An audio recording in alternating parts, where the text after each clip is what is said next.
Black Star Network is here. Hold no punches! I'm real revolutionary right now. Support this man, Black Media. He makes sure that our stories are told. Thank you for being the voice of Black America, Roland. Stay black. I love y'all. All momentum we have now, we have to keep this going. The video looks phenomenal. See, this difference between Black Star Network and black-owned media and something like CNN. You can't be black-owned media and be scared. It's time to be smart. Bring your eyeballs home. You dig?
Today is Monday, March 13th, 2023. Coming up on Roland Martin Unfiltered, streaming live on the Black Star Network.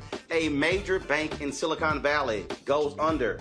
So why are Republicans, white Republicans, Wall Street Journal, why are they trying to blame this on diversity? Yes, it is beyond laughable. We'll tell you how the shutdown of this Silicon Valley bank is the latest attempt by white conservatives to blame woke for everything. Vice President Kamala Harris not returning the phone calls of Senator Elizabeth Warren, who's trying to apologize after she, let's just say, did not give an endorsement to Harris being on the ticket in 2024. What the hell is up with Democrats and their infatuation with trying to replace Vice President Harris? We'll break this thing down on today's show. Also, remember the Arizona geologist who went missing? He's been missing for 628 days. We'll give an update on the case of Daniel Robinson. Also, the FBI released 2021 supplemental hate crime report showing an almost 12% surge in hate crimes in America. I told you about those white domestic terrorists. Also, the Academy Awards took place last night. A lot of people upset. Angela Bassett did not win. Ruth Carter becomes the first black woman to win 2 Oscars. We'll show you. And of course, Jimmy Kimmel did address the slap that took place last year between Chris Rock and Will Smith. Y'all, it is time to bring the funk. I'm Roland Martin Unfiltered on the Black Star Network. Let's go. He's got it. Whatever the miss, he's on it. Whatever it is, he's got the scoop, the fact, the find. And when it breaks, he's right on time and it's rolling. Best believe he's knowing. Putting it down from sports to news to politics. With entertainment just for kicks, he's rolling. It's on go, roll, y'all. It's Roland Martin, Rolling with Roland now. He's funk, he's fresh, he's real, the best, you know he's Roland Martin now.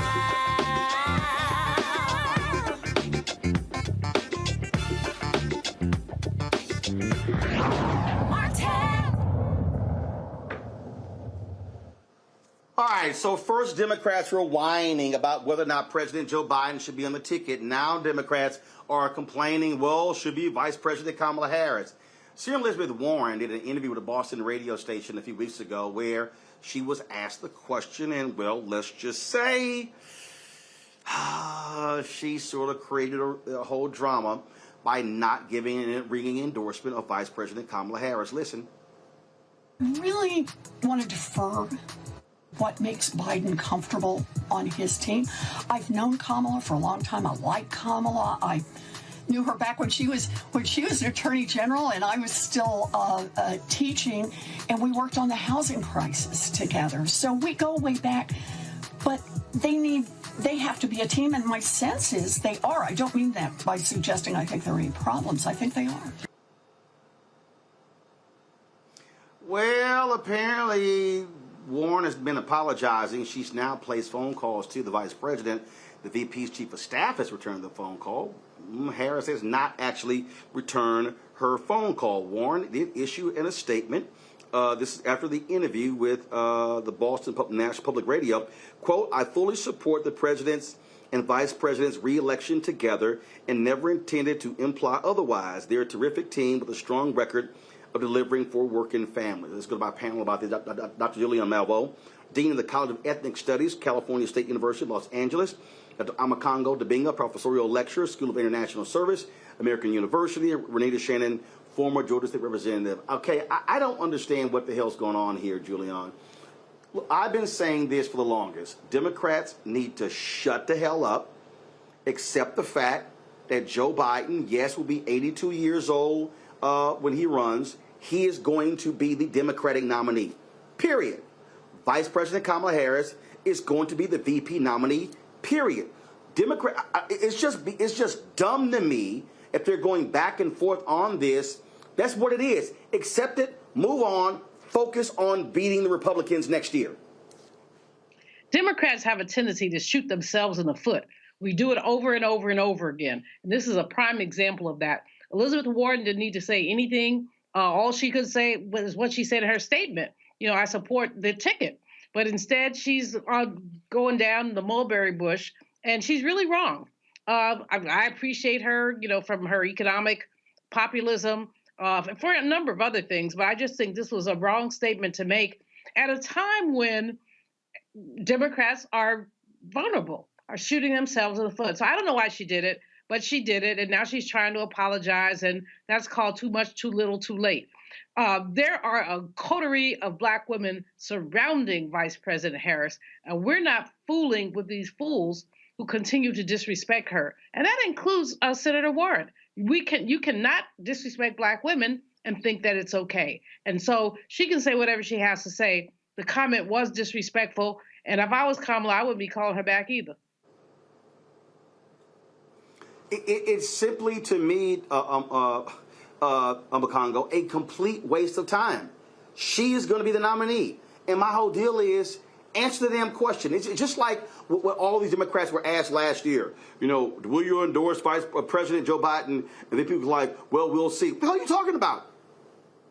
Right. This man is trying to be president for his entire career. You think he's going to voluntarily give up the most powerful office in the world? Ain't going to happen. He's running, barring anything health-wise. He's running, she's running. Democrats, suck it up. And quite honestly, it's really frustrating because it actually is bringing me back to the whole situation with Obama and Hillary when Democrats got into a big fight at the Wardman Hotel and people were talking about, oh, I'm not going to vote for Obama and all of that. And Democrats almost shot themselves in the foot that time, as Dr. Malveaux was talking about. And so we're seeing a situation now where it's not like this is Biden and Harris running for the first time. They are already there. I heard someone talking about, well, Vice President Harris hasn't accomplished much. What is the Vice President supposed to accomplish? What does Mike Pence accomplish when he was Vice President? They're doing all of these digs, and Roland, the Republican Party is so vulnerable right now that Democrats, they're jumping on this nonsense about Biden's age, even though so many young people in the party support a man like Bernie Sanders, for example, while nobody's talking about Trump's age on the Republican side. And they're also looking at whether vice president is going to be dumped going into the second election. But quite honestly, Roland, we have seen this before, and we're going to continue to see it. And what Elizabeth Warren did, she kind of blew the lid off of what many of these people in the Democratic Party are thinking. And I do believe that at the end of the day, this can really cost us an opportunity to really win back the House in the next election if we spend all of this time fighting. She is already there. She's doing an incredible job. And she represents the #1 constituency for the Democratic Party. So putting out any nonsense suggesting that she shouldn't be there, we don't care how far back you knew her when y'all were teaching and all of this, when you were teaching and all of this nonsense, fall in line like the Republicans do going into 2024. But Roland, lastly, I will say, I think they also fear her being the face of the party running for president in 2028. So they're starting to just throw more shade right now, and it's got to stop. Renita, it's real simple. You can't focus on 28 until you win in 24. So shut the hell up. Put all of your energy into raising money, building awareness, talk about your accomplishments. And the reality is this here, let's just be real clear. Nobody is out there voting for the vice president. They're voting for the president. I don't care whether you're Republican or you're Democrat. Well, I think that this situation is actually not really about Elizabeth Warren. I think this is about a concerted effort that we've seen from the media to pretty much tell us every single week or every time we see any article printed about Kamala that she's not doing a good job, she's not doing anything, where has she been? I mean, we almost never see any articles about the actual work that she is doing. It's just always a constant stream of chipping away at her and expecting more from her than we've ever expected of any vice president. I mean, to your point, Roland, most people can't even remember the names of vice presidents who have served in the past. And so Kamala has done what she's supposed to do as a vice president. And I really think that this is more of the media just continuing to print things. And I don't know who is exactly behind it. It feels so concerted and so organized. It just really feels like that's what they're trying to do. But I will say this, we do have softness on the left, okay? So Biden does need to do things policy-wise. We cannot just tell people to shut up and vote, because that is going to have us lose elections. So there are things that on the policy side that do need to get fixed. We saw what happened with overturning, him working with the Senate to overturn pretty much a criminal justice reform that was done in D.C. So we have real issues that do need to be snaked out. This is not one of them. What VP Harris has done, that is not an issue. And I really wish media would stop with this concerted attack, because it's really showing a black tax on her that we've never seen any other vice president have to deal with. Yeah, but there are no media attacks if you don't have Democrats who if they stop talking about it, then there are no stories. I mean, that's what the real problem is. And so I just think, to me, it's just dumb. So, like, really move the hell on. All right, folks. Got to go to a break. We come back. White conservatives, oh, my goodness. I keep telling y'all while we read my book, White Fear, that now they're trying to blame diversity for the 2 banks shutting down, including one in Silicon Valley. Wait until I show you what was in this Wall Street Journal article. These people are utterly hilarious, as if white men have not been destroying the country and destroying banks all of these years. Well, I'll tell you next. You're watching Roland Martin Unfiltered on the Black Star Network. Don't forget, if you're watching on YouTube, hit that like button, folks. Also, once you hit the button, share button on Facebook, like button as well, plus on our app. Speaking of our app, download it on the Black Star Network, Apple phone, Android phone, Apple TV, Android TV, Roku, Amazon Fire TV, Xbox One, Samsung Smart TV. Don't forget you can watch us on Amazon News by simply going to, or say, Alexa, play the Black Star Network. So check us out there as well. And, of course, support us with your resources. Join our Bring the Funk fan club, send check and money orders, P.O. Box 57196, Washington, D.C., 20037-0196. Cash App, $RM Unfiltered, PayPal, R Martin Unfiltered, Venmo, RM Unfiltered, Zelle is Roland at RolandSMartin.com, Roland at RolandMartinUnfiltered.com. And be sure to get my book, White Fear, How the Browning of America is Making White Folks Lose Their Minds. Available at all bookstores, downloaded on Audible as well. Back in a moment.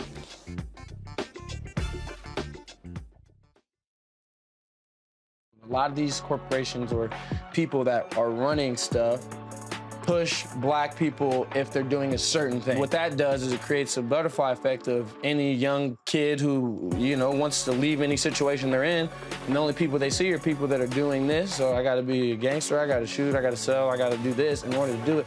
And it just becomes a cycle. But when someone comes around and is making we don't, they don't want to push it or put money into it. So that's definitely something I'm trying to fix too, is just show there's other avenues. You don't gotta be a rapper, you don't gotta be a ball player, you can be a country singer, you can be an opera singer, you can be a damn whatever, showing the different avenues. And that is possible, and it's hard for people to realize it's possible until someone does it.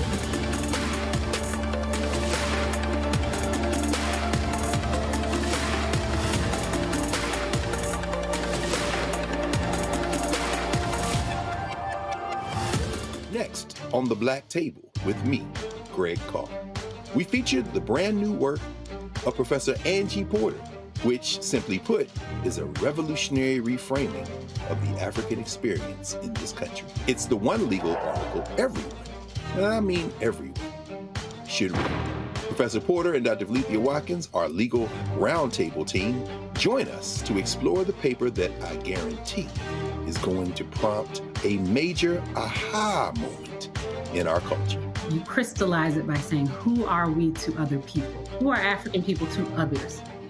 Governance is our thing. Who are we to each other? The structures we create for ourselves, how we order the universe as African people. That's next on The Black Table, here on the Black Star Network.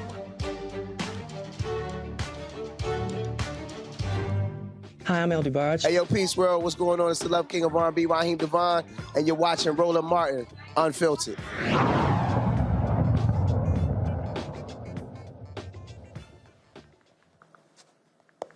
All right, folks.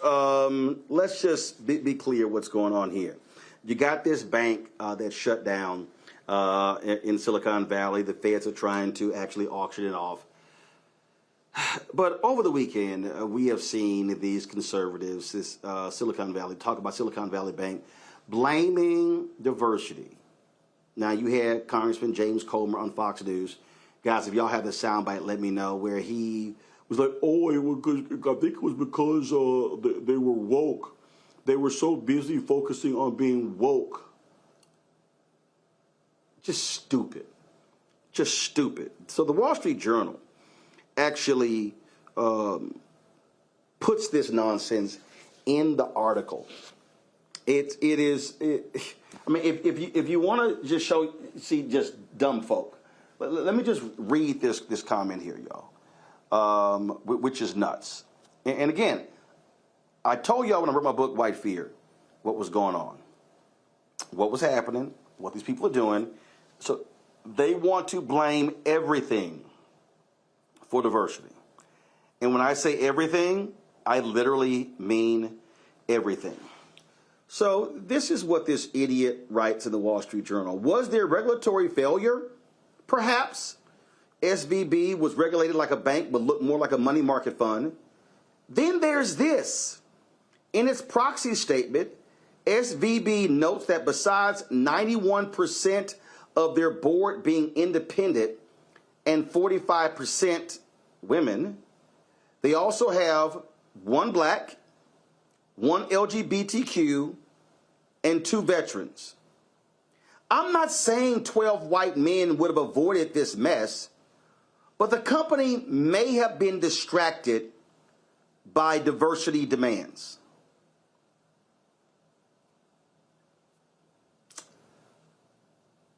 Really?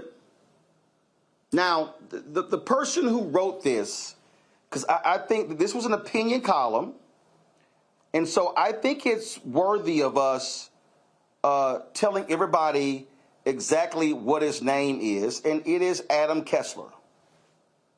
That's who this is. That's who the writer is. And y'all, he actually wrote that. Now, mind you, it's not just him, but there are a number of other people out here. Again, as I said, over the weekend, you heard several people echoing that, oh, they were a woke bank. They were a woke bank.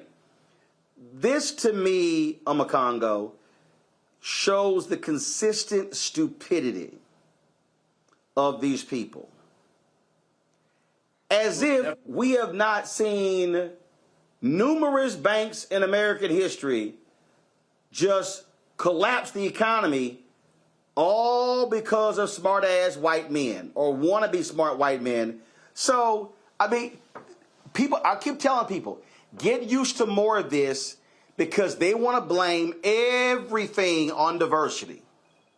Yep. Most definitely. And I see it every company I speak at when I'm talking to employees and they're talking about the issues, people feeling like because they represent diversity in the organization, they are blamed for problems that are happening, this type of diversity fatigue. But what's also shameful is the selective memory and the short-term memory, because as far as I can tell, there wasn't a lot of diversity in 2008 when we had the Great Recession and these banks were being run into the ground and people deemed them too big to fail. Historically, these banks have been run by white men, the majority of white men have run these banks. And so they want to forget that. They want to completely act like none of that ever happened. And really, at the end of the day, they're also talking about the fact that we need to start getting rid of this woke idea, but they never define woke. And that's why every time you say it, Roland, you're saying it in a way like you guys are just fools just by taking this slang term and making it policy. So whatever happens, if there's an issue with the airlines, it's woke. If there's an issue with infrastructure, it's woke. And if it's an issue with schools, it's woke. And if it's an issue with the banks, it's woke. These guys, and just like what we see with the Republicans in the House, all they have is culture wars and slang terms such as woke, Florida, where woke comes to die. They have no real knowledge. So we have to continue to hold their feet to the fire, and we cannot let them forget the past. We can't let them forget that 2008 happened. And again, we can't forget that what about Bernie Madoff? I mean, the list goes on and on about situations in banks and organizations and companies that have failed, that were run by white men and left the majority of people who are part of their company out to dry. And so we have to call it out, because if we don't call it out, who will? His name is Andy Kessler, Renita, and it's just stupid. And again, these white folks are absolutely crazy. I mean, they just want to throw, oh yeah, it's woke. That's it. It's woke. That's it. Oh, climate change. Ooh, woke. Let's see here. Oh, that's right. The rail car accident in Ohio.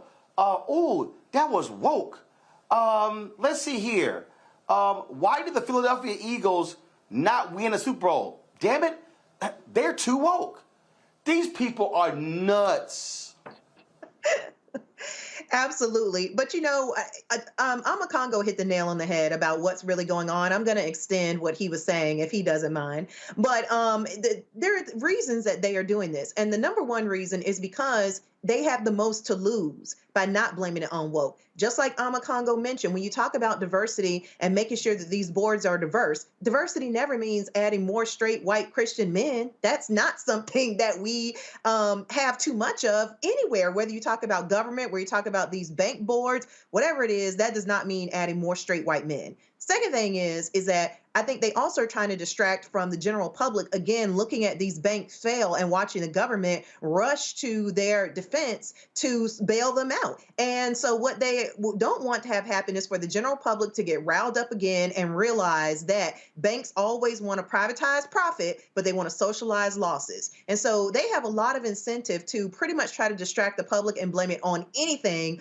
other than what it actually is. And last but not least, I'm not surprised that folks like Ron DeSantis are blaming it on woke and this guy who wrote the article, because Republicans, that is a part of what used to be a part of their consistent, what they would work for legislatively is to make sure that there are no regulations and that the banks and that everything is allowed to run with unfettered capitalism. Of course, unless you actually need a bailout for something, then it's, hey, let's involve the government more. And so they are the ones with the most to lose in this. And so this is all really just a distraction.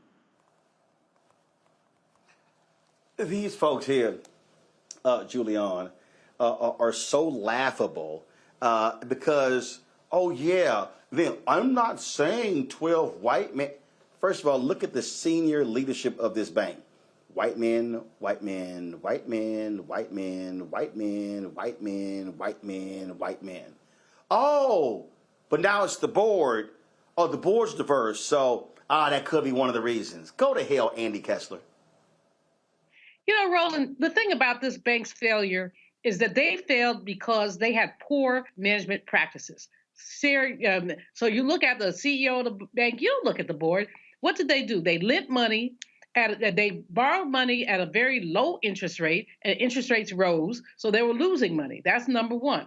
Number two, they were heavily invested in the tech sector, and diversify your holdings. They did not do that. They were heavily invested in tech, and as tech got shaky, so did they. And number three, I mean, I don't even know where they get this woke stuff from. First of all, the word woke has been abused. It's not whether you're woke, it's what you do when you get out of bed. So all these people talking, we don't like progressives, we don't like diversity, we don't like critical race theory, we don't like black studies, and so we all woke. Nope. But if you look at this bank and look at what they did, they had poor business practices. And those poor business practices came down and bit them in the booty. Not only did they have poor business practices, but then they put out a call, we got to raise $2 billion or we're going to be in trouble. Well, when you say that, guess what you do? You cause a run on your bank. There were other ways to raise the money if they needed to raise the money, because basically the Fed requires you to have, based on how many loans you have to have so many reserves. And basically they bake their own cake. When they put it out there, we got to raise all this money. Their basic depositors like, oh, wait a minute now, maybe I better move my money. And that's what people did. So this Andy, whatever his name is, he obviously has no discernment and has no economic analytical skills. Because if he did, he would say, why did this bank fail? Had nothing whatsoever to do with any kind of diversity. And again, as both Obakongo and Renita have said, if you look at the history of bank failures, Black people have not been running those banks. LGBTQIA people have not been running those banks. Well, look, here, about white people, white men to be exact. Here's a video.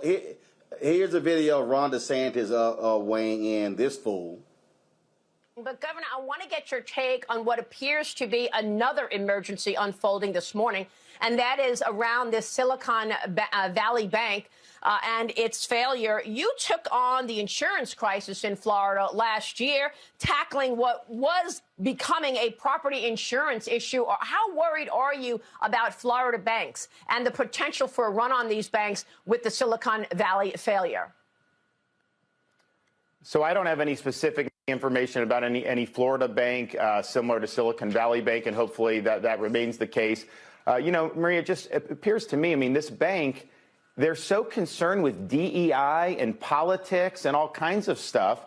I think that really diverted from them focusing on their core mission. I also look at it and say, we have such a morass of federal regulations. We have a massive federal bureaucracy, and yet they never seem to be able to be there when we need them to be able to prevent something like that. Two things for this dumbass.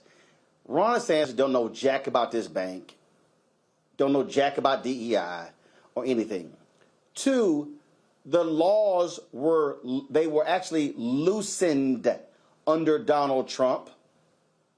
Dodd-Frank was loosened, making what took place possible. But that's what happens when you read. Y'all, I keep telling y'all what these people are trying to do. They want to attack any advance of people of color in this country, and they're going to continue this nonsense, and we better be prepared for this battle. Got to go to the break. We'll be back. Roland Martin Unfiltered on the Black Star Network. On the next Get Wealthy with me, Deborah Owens, America's Wealth Coach, we've seen the headline. Major tech companies laying off. Google, Facebook, Twitter, just to name a few, and tens of thousands have been laid off as a result. On the next Get Wealthy, we take a look at what it means to recession-proof your career in tech. Joining me will be Kanika Tover, and she's going to be sharing exactly what you need to do to turn anxiety into achievement. Shifting our mindset to thinking that only opportunities exist in big tech is something that we're going to have to shift fast, because there's so many opportunities that are out there that we have to change the way we were thinking about our careers. That's right here on Get Wealthy, only on Black Star Network. On the next, A Balanced Life with me, Dr. Jackie, just who do you think you are? And maybe more importantly, who is it that you think you're trying to please? The answer to that second question is really wrapped up in the first. Think about that. Being the true, authentic you, no matter the circumstance. But we learn the art of forgiveness, not only of forgiving one another, but forgiving ourselves. And we also learn how to love ourselves so that we can love each other. That's next on A Balanced Life, here on Black Star Network. Pull up a chair, take your seat at the Black Table with me, Dr. Greg Carr, here on the Black Star Network. Every week, we'll take a deeper dive into the world we're living in. Join the conversation only on the Black Star Network. Hey, I'm Deion Cole from Blackest. What's up? I'm Lance Gross, and you're watching Roland Martin Unfiltered.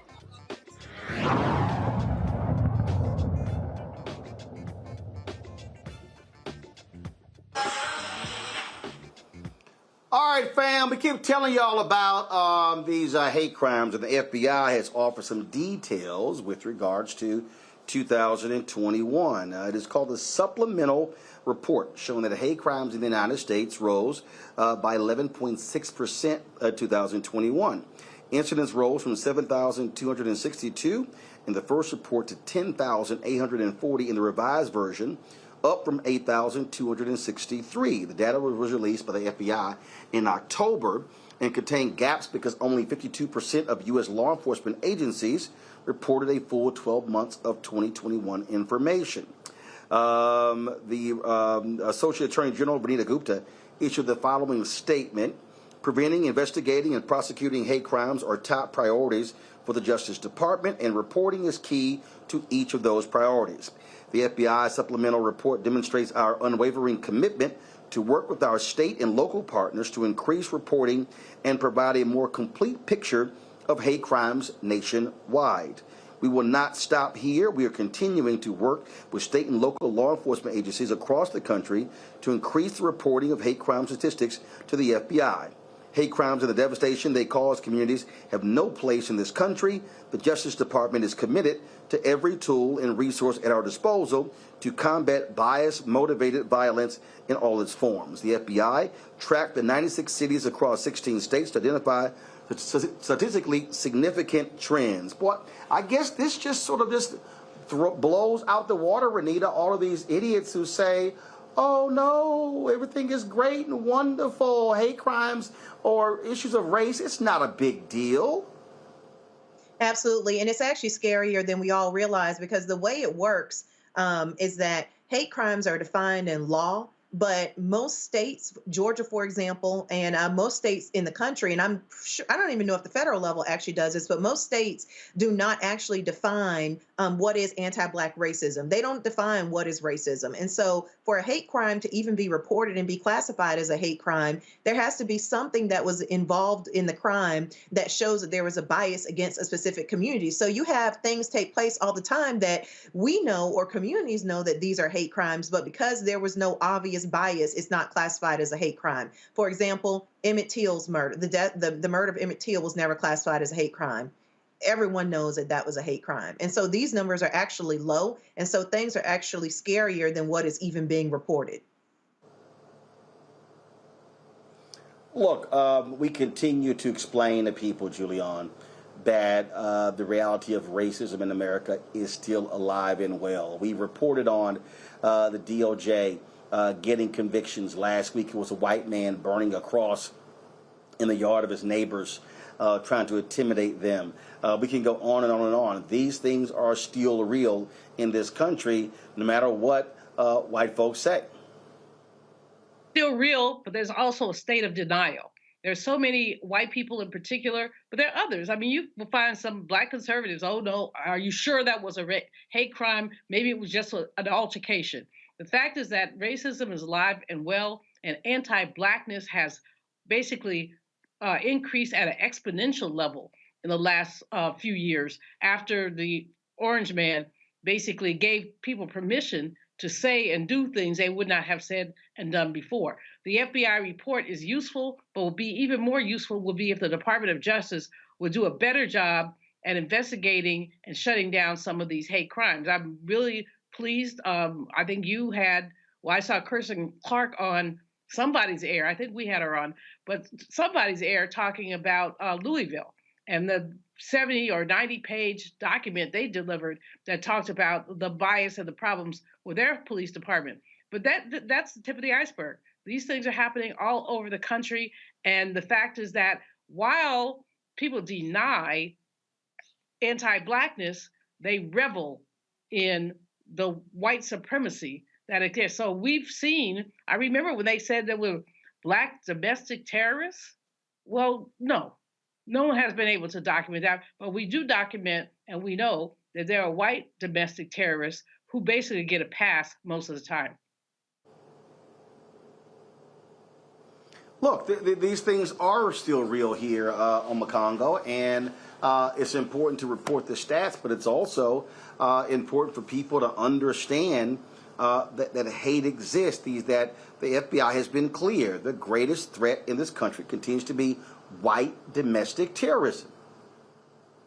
And let's be honest with the fact that came from the FBI headed by Christopher Wray, who was a Trump appointee. So for people to say this is just a Democratic, going back to our last segment, woke idea, absolutely not. And we have to understand that 65%, and this is where everybody who's like not part of Black America really needs to get on the bandwagon and understand this, because consistently Black people are number one, no matter how much the hate crimes increase. But when you look at the stats, 65% of the attacks were based on race, ethnicity, ancestry bias. So that could be Black, Jewish, Asian, and so on and so forth. But the other 35% of these crimes, Roland, were also related to things related to sexual orientation, related to physical ability, or what people call disability, gender bias, and the like. And we see what's happening with people within our trans community as members of the government of the Republican Party are actively working across the country to ban trans people in every way, shape, or form, or get rid of other things like drag queen races and parties and things like that. So it's beyond, even though we are the #1 target and they keep coming for us first, people who have not been fighting actively to stop hate crimes need to understand that it's only a matter of time before they come for your group. Sales of guns within the Asian community started to rise exponentially throughout the COVID pandemic as Trump and his cronies were blaming them for the quote-unquote Kung flu and other type of ignorant terms. Many who I listened to within that community said, we never thought it was going to happen to us. Nobody in this country should feel that they are going to get a pass or that they are going to be immune. Learn from what has happened to us, and let's continue to partner and work together to fight these groups and call them out and make sure that they get prosecuted. Because like Dr. King said, you can't legislate morality, but you can regulate behavior. We need to get them off the streets, incarcerated, in prison, out of their jobs, wherever they are, out there lurking, and come together and fight this because nobody's safe. Bottom line here, Renita, that the focus on attacks are going to be about race. Period. It's not. The reality is, it's going to be about race. That's where the attacks are going to be. Well, and I mean, but to Amakongo's point, we are seeing increasing attacks for the trans community, for LGBTQ community. So like Amakongo said, we're all in this together. We are all, race are some of the oldest attacks. And of course, they are ongoing. And a lot of that is because of the refusal of the DOJ and other federal agencies to really take white domestic extremism for the white domestic terrorism seriously in the way that they should. And the more that we allow this sort of cancer to just fester within our country, the more and more we see that hate crimes will just go unchecked. Julian, the reason I say race is always going to be at the top, because it is always being here. Yes, you're seeing increases in other areas, but the bottom line is we are the default for America. Absolutely. Obakongo was right when he points out that there are all kinds of hate crimes and they don't all have anything to do with Black people, but we are America's original sin. And we can go through history. We don't have to call the role of the recent killings of Black people by police. We can go all the way back through our history. We can look at economic violence and the lynchings that occurred. People have used our race to excuse their ways to oppress. I mean, I'm reading this historical stuff now. I don't know why, just to make myself crazy.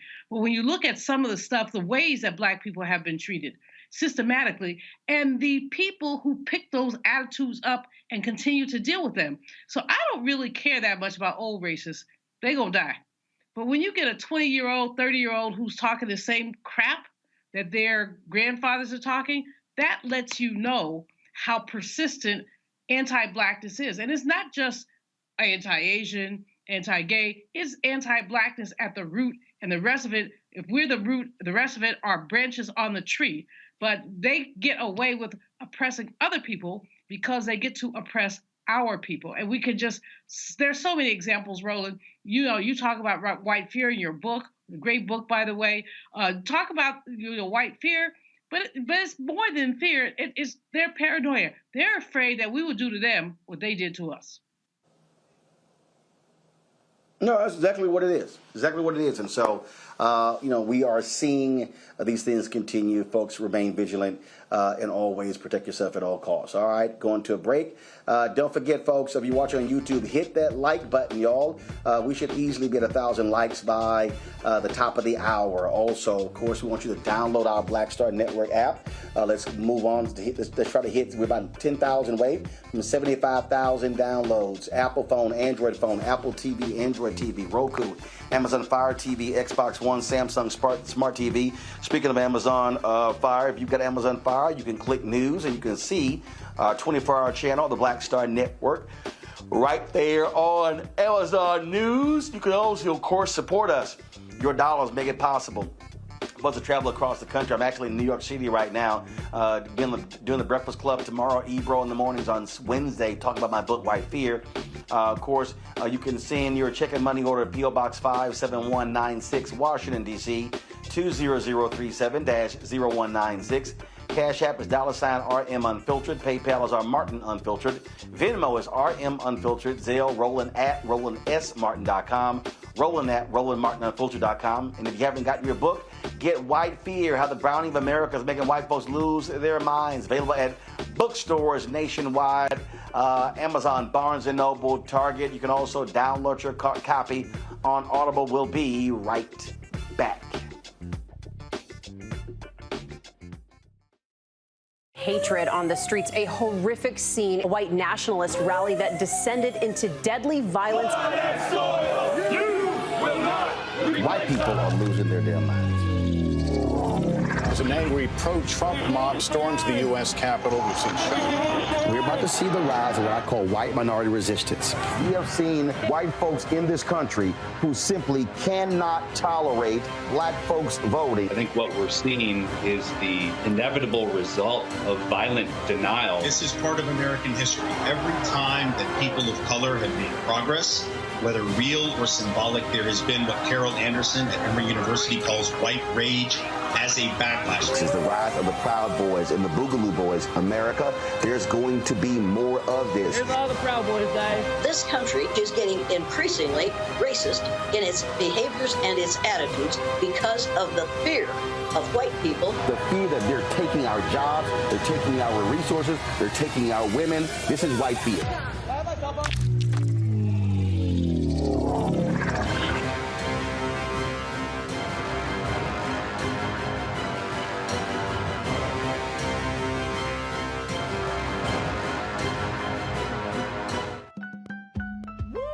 We're all impacted by the culture, whether we know it or not. From politics to music and entertainment, it's a huge part of our lives, and we're going to talk about it every day right here on The Culture with me, Faraji Muhammad, only on the Black Star Network.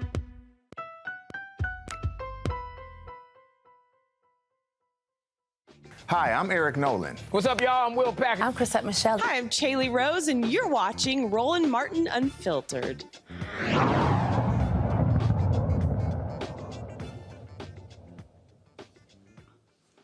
All right, folks, welcome back to Roland Martin Unfiltered on the Black Star Network. Again, just a reminder to folks, we're trying to hit 75,000 downloads and get to 100,000. So be sure to download our Black Star Network app, Apple phone, Android phone, Apple TV, Android TV, Roku, Amazon Fire TV, Xbox One, Samsung Smart TV. Download on all of those platforms. Folks, pull the graphic up, please. Thank you very much. Download all of those platforms and be sure to get that. And so we want to hit that, folks, as we continue to build our 24/7 Black News and Information Network.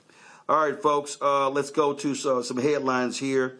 In Newark, New Jersey, they unveil a monument to African-American pioneer Harriet Tubman.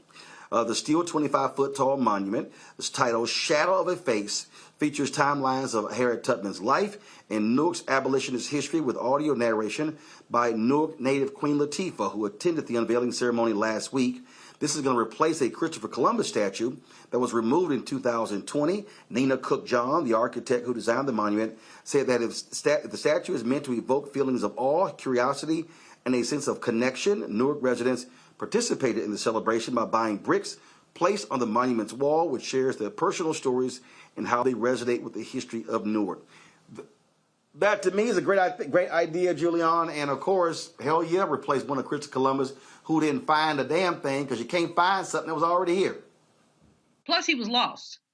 At the end of the day, the dude was lost. He was a drunk and he was lost. He had no redeeming social value whatsoever except for make Italians feel good.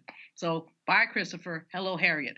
More importantly, Harriet Tubman, we still don't have the $20 bill that we wanted, that the Treasury passed on, said they were going to do, and then under the Orange Man, they took it away. We can't lift her up enough. She basically led enslaved people out of enslavement. I just got a T-shirt the other day that said, "Don't argue with anybody that Harriet would have shot." And that's just a powerful kind of statement about some of the bickering we have in our community. Some people were leaving enslavement, then they want to go back. And sister said, no, I will shoot you behind. That's the end of that. So this is one of the kind of pieces of news, Roland, that makes me smile. It just makes me say yes. In Women's History Month, with lifting up a Black woman that many have tried to deny, let's get it on. All right, folks, let's talk about this story here, which is kind of interesting, and that is dealing with Malcolm X. The University of Rhode Island, they removed a partial Malcolm X quote that sparked a student protest. The University of Rhode Island, of course, the quote was on the facade of its Robert L. Carruthers Library. This was after 30 years after members of the school's Black student leadership group protested because the shortened version misrepresented the fuller meaning of the message. The quote on the building was shortened to, quote, "My alma mater was books, a good library I could spend the rest of my life reading, just satisfying my curiosity." The actual quote, which was in the autobiography of Malcolm X, by Malcolm X, as told to Alex Haley, read, quote, "I told the Englishman that my alma mater was books, a good library. Every time I catch a plane, I have with me a book that I want to read, and that's a lot of books these days. If I weren't out here every day battling the white man, I could spend the rest of my life reading, just satisfying my curiosity, because you can hardly mention anything I'm not curious about." University President Mark Parlange pledged to have the quote removed out of respect for the student group, which recently held a 30th anniversary. Quote, "Our university is grateful to those students for their courage, and I'm grateful to today's generation of student leaders who, advocating in that same spirit, continue to inspire our ongoing work to foster a truly inclusive and equitable community." Michelle Fontes, who participated in the 1992 protest, says she was happy about the change, and this is proof the new administration is striving to do better. Well, this is one of those things, Amakongo, where I say, okay, don't just remove the partial quote, put up the full quote. That's right. It amazes me how, and I've spoken at the University of Rhode Island before, and they've worked, they've made some great strides, but nowadays people are so afraid to avoid teachable moments. And at a university, that should be the number one priority. I remember when the Dr. King statue was being erected here in D.C., and they said, well, they had a quote. They just had the partial quote saying, "I was a drum major for justice or change." And Maya Angelou was like, "No, have the whole thing there." If these quotations are going to speak about our history and speak about who we are, they have to be complete. And this also ties in with the Harriet Tubman story that you just shared as well. Our story cannot be shortened or minimized or hyphenated to look good on a building. Malcolm X is one of our heroes. As Ossie Davis said, our Black shining prince. And so really at the end of the day, these quotations, they are invitations. They are invitations to learn about the history that so many states and legislators are trying to remove. They are invitations for next generations to really do a better job of understanding these people. And when Jon Stewart talks about America's racial wallpaper as it relates to buildings named after Confederate soldiers and Columbus Day and all of these monuments, we need to continue the fight to replace this racist history that's visual everywhere with stories about our own people who fought to make this country better for everyone. And we can't minimize it by shortening or minimizing the quotations and denying a history that our children and all children are already not getting enough of. Now, folks, check this story out here. The Biden-Harris administration is looking to update the U.S. race and ethnicity standard. This will be the first time since 1997. The White House Office of Management and Budget is going to host 3 virtual town halls this week. The federal government standards were created to collect consistent race and ethnicity data across federal agencies when handling censuses, national surveys, and application forms for government benefits. Some advocates have been pushing for combining the race to address confusion and conflating the population of one ethnic group under the 1997 standards, which encourages people of Middle Eastern and North African or MENA groups to identify as white, and some advocates have called for eliminating the terms white and black altogether. The White House's Offices of Management and Budget will decide on new classifications next year. Your thoughts, Renita? Well, somebody who has a sociology background like myself, this is really important, and I support that they are looking at revising these categories. And the reason why I say that is because the only way that you can actually track discrimination and bias that happens in the workplace, or, for example, in receiving government benefits, is you have to track it with data. And so it's very important that we continue to track which communities are receiving, being charged higher rates for loans, for example, which communities are, facing different disparities. It's very important that we have correct data so that we can work towards this equity and justice that we're saying that we're about as a country. I mean, this is an example of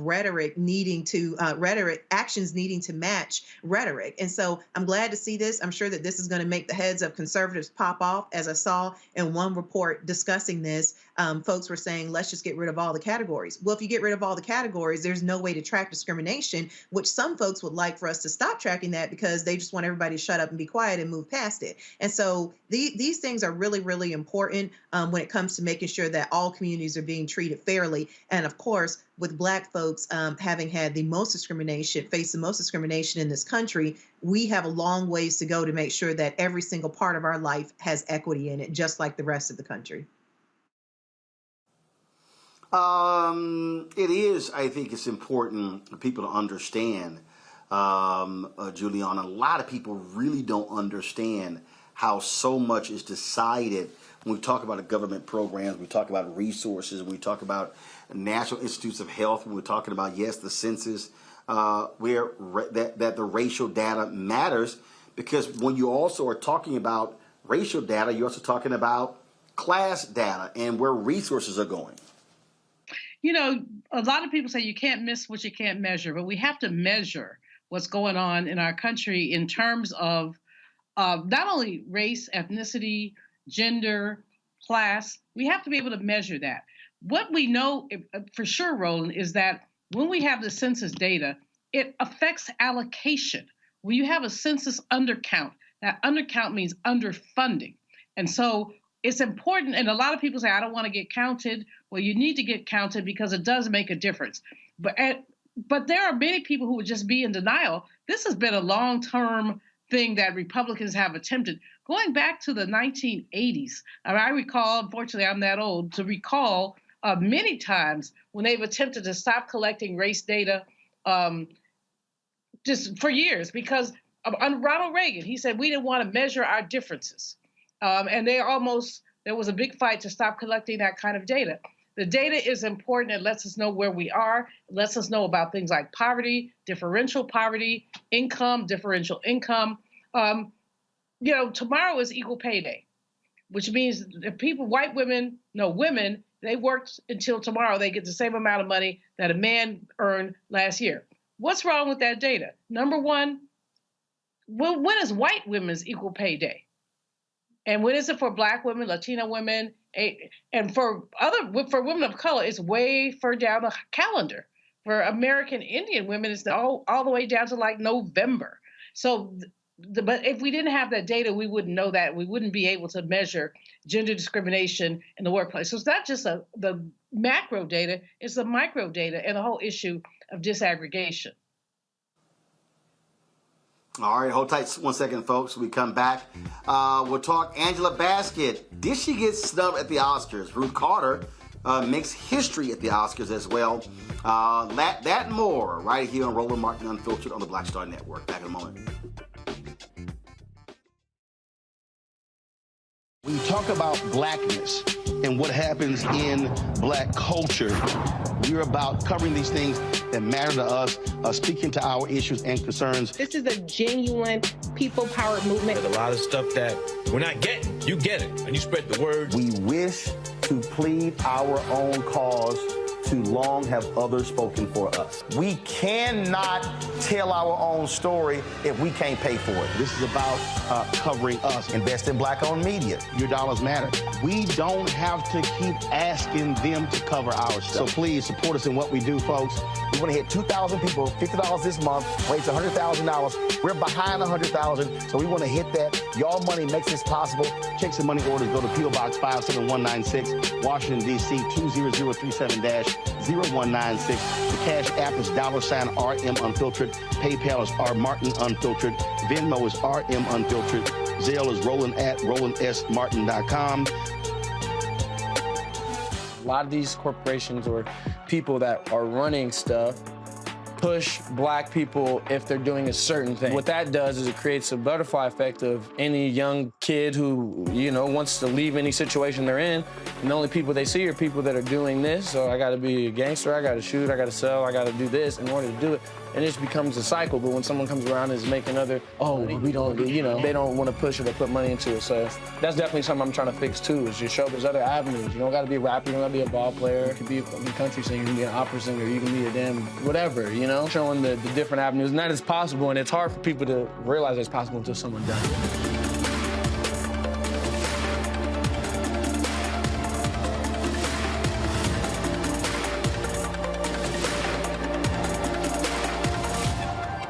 What's going on? This is Tobias Trevelyan. Hey, I'm Amber Stevens-West. Yo, what up, y'all? This is Jay Ellis, and you're watching Roland Martin Unfiltered.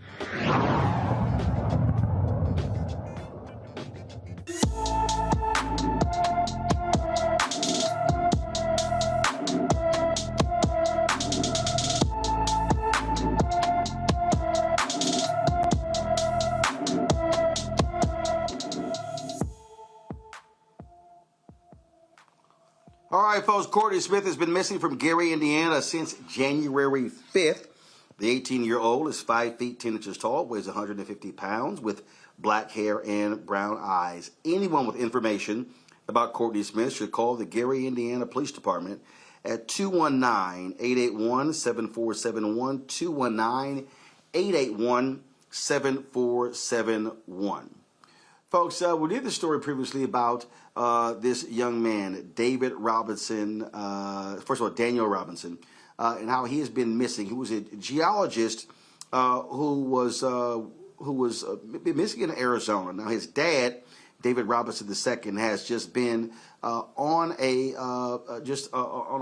focused path to find his son. He's been missing for 628 days. Now, skeletal remains found in a remote desert area of Buckeye, Arizona, fuel speculation that they belong to Daniel Robinson, who disappeared on June 23rd, 2021. Well, they do not. So here for an update from South Carolina on the search for his son is David Robinson II, president and founder of the Daniel Robinson Foundation. Glad to have you back, David. Unfortunately, you still don't have the information that you need. When we last talked, I remember asking you specifically, what type of support had you been getting from the company that your son was working with? Because there were several white workers he was out in the desert with, correct? Well, actually, there's one worker that he was out in the desert with that particular day. That is something typical that kind of job. However, yes, he's the company itself has not done anything towards actually doing their own searches to locate my son. He's on the job, of course, and that's one of the things that started off initially was one of the problems in this whole case. So, for folks who were not watching then. Describe exactly what happened. What do they say happened with your son? That what he left on his own accord? Please explain to folks what they say took place. Well, the only person that see my son, he was out at well site waiting on my son that morning. My son went to one well site prior to going to the second well site. He's a field geologist. Go out to these well sites, meet one representative. The one representative said that my son met him out there on the side of the road. My son followed him into that desert. They went 1 mile west, 2 miles north to get to this well site where they will be completing their job.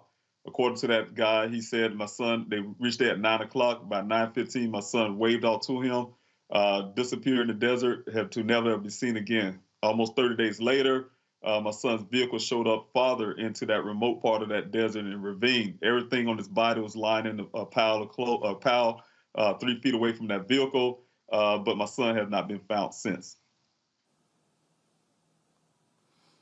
And that is what is still so strange, how his personal effects were found. That's right. The cell phone, his work computer, for instance, his wallet, his keys to his apartment, things like that was found in that vehicle. Case of water. It's 118 degrees that time of the year in the summer. 2 cases of water in there untouched. Things like that. So, yeah, it was a really, really strange episode in that part of the case. Questions from my panel. I'll first start with you, Amakongo. I remember the first time I heard this story, and as a father as well, it continues to break my heart. What I didn't pay as much attention to as I am tonight is the fact that the company refused to help. What reason could they have possibly given for that? And at this stage, is there pressure that we could be putting on the company to get involved at this stage? Well, that's like you said, that should have been done at day one. That's one of the things that we discuss as a family with that company. They have money, they have resources. They should have been out there for the employee to actually put resources out there in the desert to locate Daniel. Of course, being in South Carolina, away from Arizona, over 2,000 miles away, I was reliant as a parent on law enforcement. Law enforcement failed. They denied the helicopter search that I requested for them to go out into that desert. They waited almost 3 days later when my auntie from Philly somehow convinced them to put a flight out there in that desert. But that's too late. Those efforts to locate my son from the job and also, as well as the law enforcement agencies was a little too late, because we already know that first crucial moments makes all the difference in the world. I would not be still searching for my son in my beliefs if they would have acted really quickly. Rita. Yeah, just a couple questions around what happened. So I heard that the person who works for his same employer said that they saw him around 9:15, then they didn't see him anymore. But did anybody else report having seen him after that person initially saw him? No, not at all. My son, he's a field geologist. He go out to various well sites, and the way he get his assignments, he just leave his home, look on his work computer. They give him assignments. They gave him 2 that morning. One to go to a well site off of I-10, the other in Buckeye, Arizona. The other was off I-10 as well. But this one, the second well site, he was meeting one representative from a company called Weber, a separate company. They supposedly have never met before. First time seeing each other. My son met this gentleman out there, this guy out there in the side of the road there, like I said, and follow him into this well site. This whole narrative, the story, everything about the story is based on one person's word. And was that person investigated? Should have been. One of the things that I have done as a father, you can imagine, the first thing a father would do in my situation is to, this guy tell me my son just walked off. That's unbelievable. I know my son, despite of some of the stereotypes that of Black men. I've been there from day one of my son's life. I've been a single parent. I was definitely one to get out there and make sure my son was safe.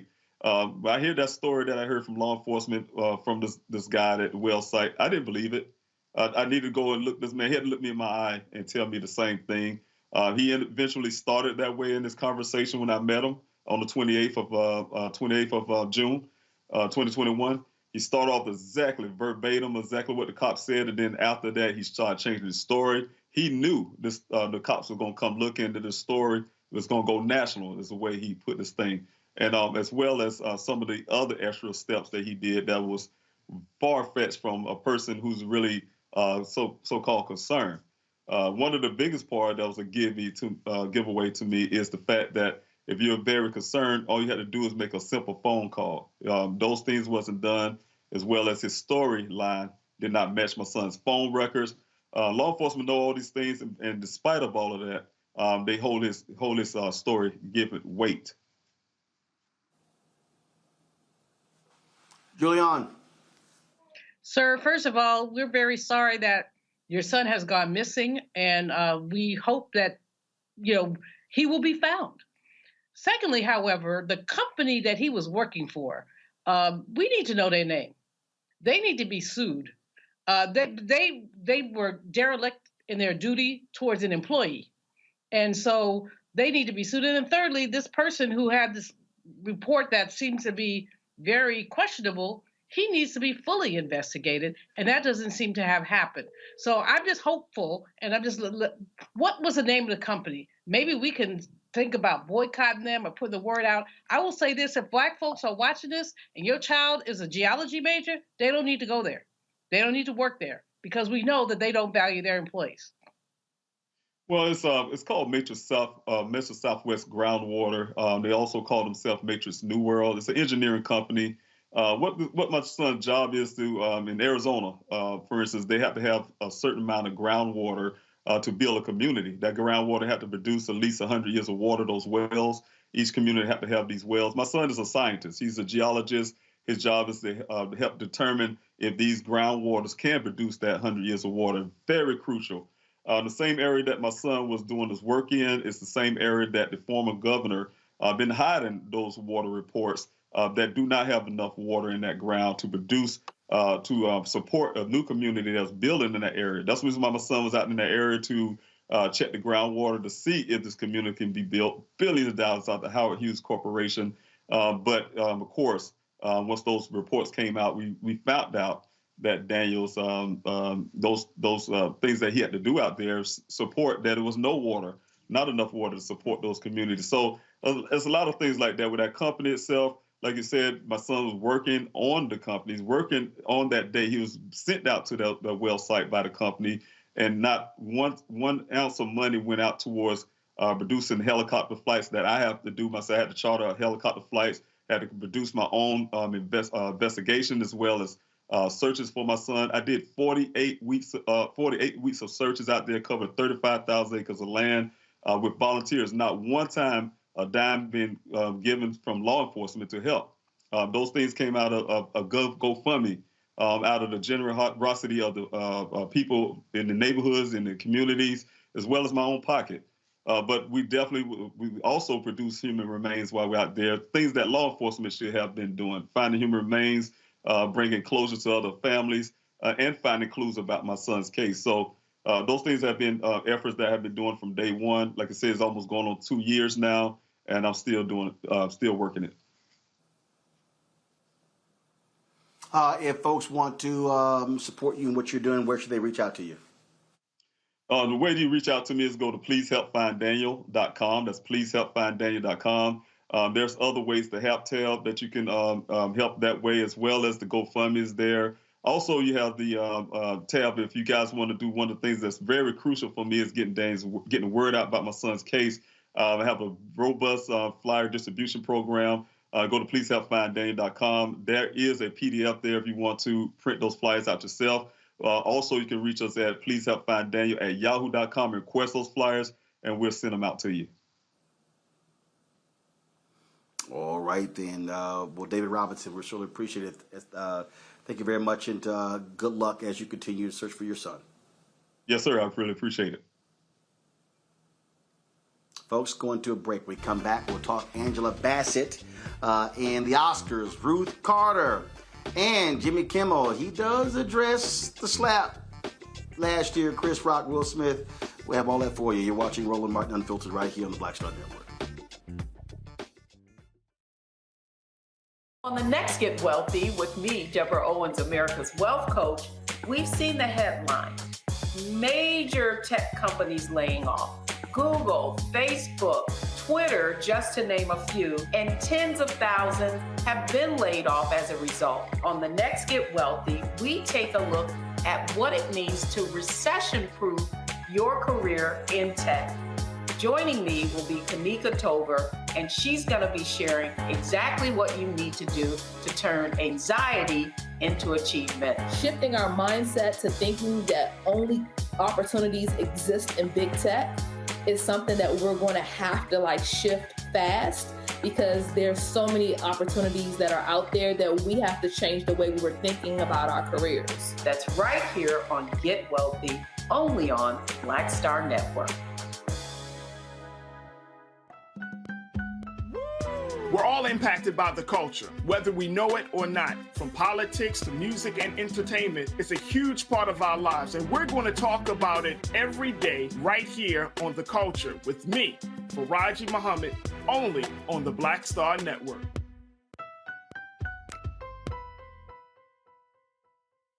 On the next, A Balanced Life with me, Dr. Jackie, just who do you think you are? And maybe more importantly, who is it that you think you're trying to please? The answer to that second question is really wrapped up in the first. Think about that. Being the true, authentic you, no matter the circumstance. But we learn the art of forgiveness, not only of forgiving one another, but forgiving ourselves. And we also learn how to love ourselves so that we can love each other. That's next on A Balanced Life, here on Black Star Network.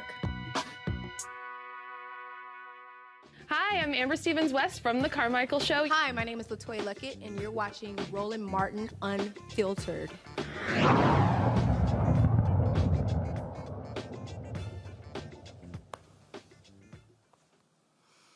All right, folks, welcome back to Roland Martin Unfiltered right here on the Black Star Network. Don't forget, download our app, Apple phone, Android phone, Apple TV, Android TV, Roku, Amazon Fire TV, Xbox One, Samsung Smart TV. And, of course, if you're watching the show right now on YouTube, be sure to hit the like button. We want to get as many likes as possible.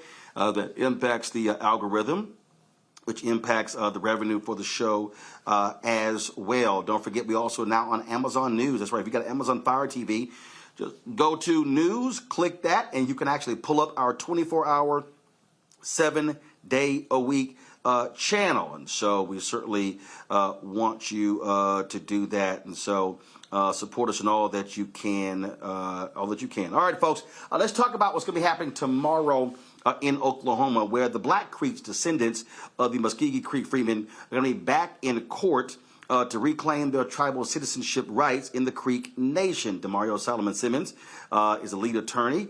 He joins us right now. Demario, so bring us up to date, because recently I saw your recent post where the court admonished the tribe for not following the judge's order, correct? Well, we're hoping the court is going to admonish them tomorrow. They did not follow the judge's order back from February 9th, where they've been running for over 2 years, Roland, to answer the very basic question of how do they believe they can violate Article 2 of the Treaty of 1866.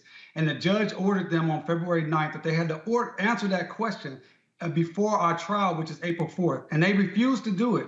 So we back in front of the court tomorrow, and we're hoping and asking her to admonish them and to force them to answer the question and sanction them for us having to do additional unnecessary work.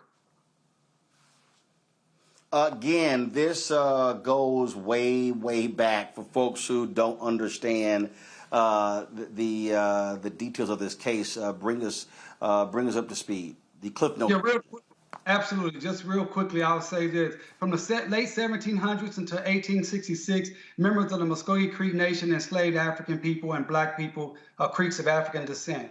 When at the end of the Civil War, or during the Civil War, some of the Creek Nation, they actually signed a treaty with the Confederacy.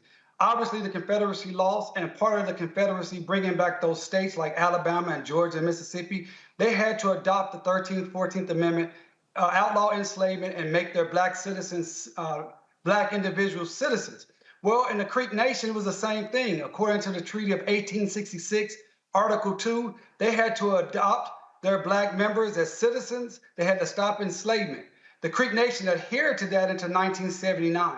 In 1979, they decided they no longer, quote unquote, wanted us Negroes. And therefore, they kicked us out the nation illegally. We've been fighting that ever since. And that's what this trial is about on April 4th. And just imagine this, Roland, everyone that's listening. Just imagine if Georgia or Alabama or Florida or Texas tomorrow said, you know what? we're no longer going to adhere to the 14th Amendment. You Negroes are no longer citizens of the state of Texas. That is what the Creek Nation is doing. It is Confederate members of the Creek Nation who want to keep this white supremacist mentality and keep Creeks of African descent like myself and thousands of other Creeks from having our rightful citizenship and access to millions of dollars in benefits annually. And when we say benefits, again, explain that to folks who don't understand this history. Absolutely. And we're talking about over 100, maybe 150,000 Black Creeks that are in this situation. Most based in Oklahoma. We have members throughout the entire nation. And we're talking about benefits like health care, housing, education stipends, cash stipends. So during COVID, Roland, and I know you know this, but during COVID, the Creek Nation received about $2 billion of ARPA funding. And one of the things that they decided to do was to give each individual Creek citizen about $4,500 cash stipend. That meant that over 100,000 Black Creek citizens, or should have been citizens, did not receive that cash stipend. This will make a substantial, tangible difference in the lives of Black Creeks overnight. Overnight, Black Creeks who do not have the ability to get health care would have health care opportunities the very next day. Black Creeks who need housing would have housing the very next day. Black Creeks who need educational opportunities and benefits would have those benefits the next day, both through the Creek Nation and also through the federal government. Questions from the panel. Renita, you first.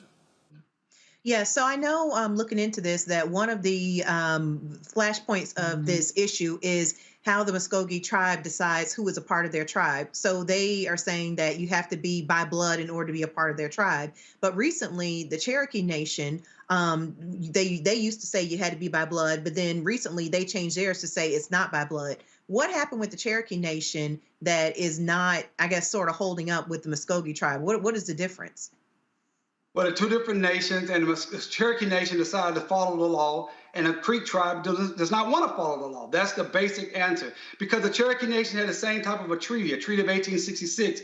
Theirs was Article 9 that said they had to outlaw enslavement and they had to adopt their Black members. But I also want to be clear, in the Creek Nation, which is Article 2, they say Creeks of African descent or Creeks by blood. My family, my great-great-great-grandfather, Cal Tom, also known as Cal Minko, was one of 5 individuals who negotiated and signed the Treaty of 1866. He was not enslaved. He was a Creek, quote unquote, by blood.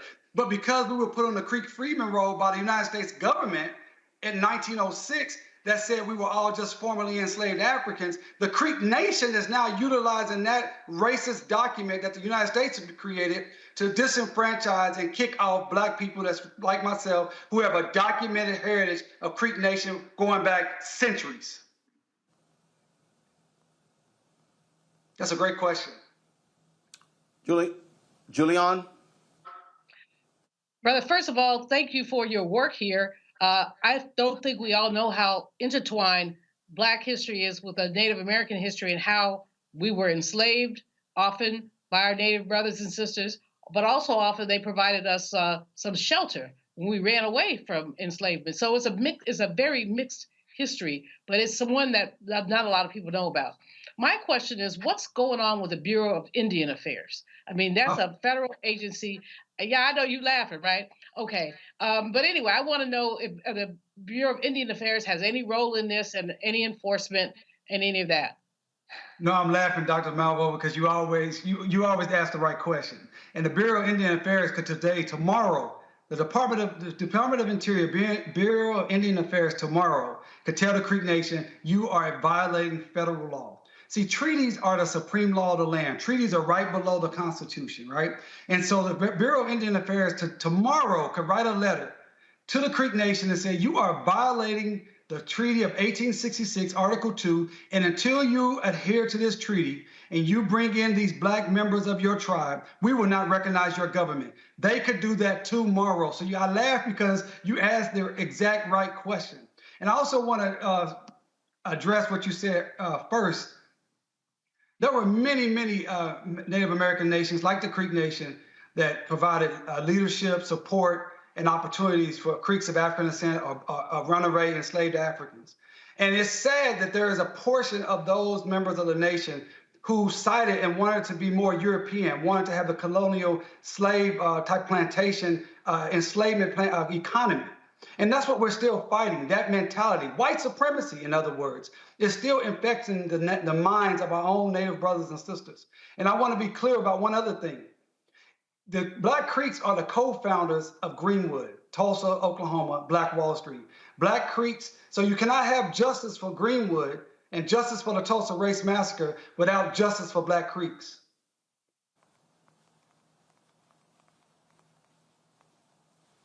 All right, Makongo. So one of the things I found fascinating when I visited the Museum of the American Indian was something I read that said every single treaty that Native groups made with the Europeans were broken in some way, shape, or form. Every single one. So can you speak to the irony of the fact that now you have this Creek Nation on this side not acknowledging a treaty that they made with their own people? Man, great questions. Absolutely. The hypocrisy is overwhelming, right? In fact, some of the audience may have heard of the McGirt decision. That was a decision that happened a couple of years ago where the Supreme Court ruled that Northeast Oklahoma is still Indian territory.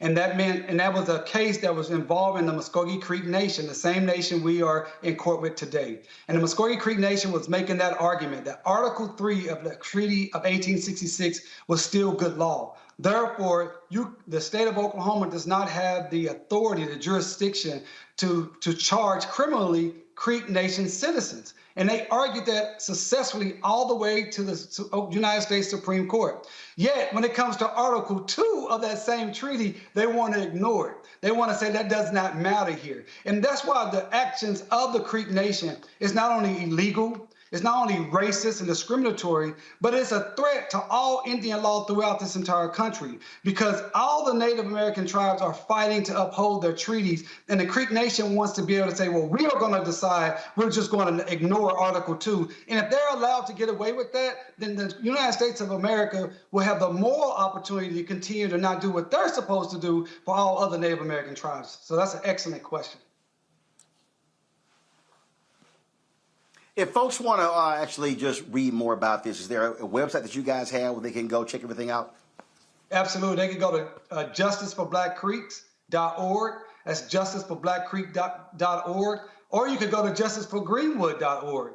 justiceforgreenwood.org. So like you said, Roland, we have a big hearing tomorrow in Okmulgee, which is about 45 minutes away from Tulsa. That's tomorrow on the 14th. We have a big trial that's scheduled from April 4th to April 7th. We're expecting a large turnout, lots of people coming in from out of town, congressional members. But I want to just reiterate, justiceforblackcreeks.org. We cannot have justice for Greenwood without justice for Black Creeks. So everyone that wants to see a form of justice for Black people, this is a form of reparations, guys. These people enslaved Black folks. They had to stop the enslavement. They had to bring us in as citizens, and they owe us the benefits, and now they're reneging on it. I need everyone to jump in on this. This is a reparations fight for all of us. All right, DeMario Solomon Simmons, we appreciate it. Thanks a lot. Appreciate it, Roland. Folks, when we come back, Angela Bassett, Ruth Carter, Jimmy Kimmel talks about the slap. We'll show you what took place yesterday at the 95th Academy Awards. You're watching Roland Martin Unfiltered on the Black Star Network. Download our app, Apple phone, Android phone, Apple TV, Android TV, Roku, Amazon Fire TV, Xbox One, Samsung Smart TV. Join our Bring the Fuck fan club. Your dollars make it possible to do what we do. Folks, we literally have to raise about $100,000 each month from our fan base. And so when you give, trust me, it is making all that we do possible. Not just my show, but the other shows that we have on the Black Star Network, the 24-hour streaming channel, our OTT platform. We got some great things happening. I'm actually here in New York meeting with ad agencies, trying to unlock those dollars. And so we're doing the best that we can to build this Black News and Information Network. Please, folks, send your check and money orders to P.O. Box 57196, Washington, D.C., 20037-0196. Cash App, $RM Unfiltered. PayPal, R Martin Unfiltered. Venmo is RM Unfiltered. Zelle, Roland at RolandSMartin.com. Roland at RolandMartinUnfiltered.com. We'll be right back. Next on The Black Table with me, Greg Carr. We featured the brand new work of Professor Angie Porter, which, simply put, is a revolutionary reframing of the African experience in this country. It's the one legal article everyone, and I mean everyone, should read. Professor Porter and Dr. Valencia Watkins, our legal roundtable team, join us to explore the paper that I guarantee is going to prompt a major aha moment in our culture. You crystallize it by saying, who are we to other people? Who are African people to others? Governance is our thing. Who are we to each other? The structures we create for ourselves, how we order the universe as African people. That's next on The Black Table, here on the Black Star Network.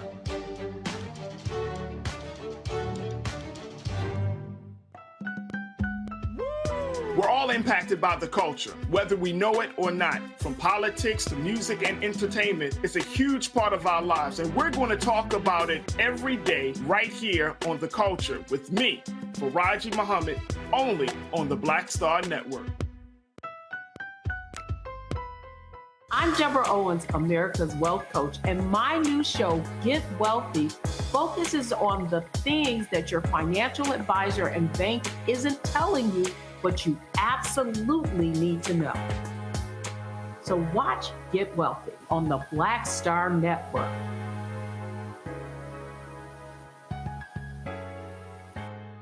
What's up, y'all? I'm Will Packer. I'm Chrisette Michelle. Hi, I'm Chaley Rose, and you're watching Roland Martin Unfiltered.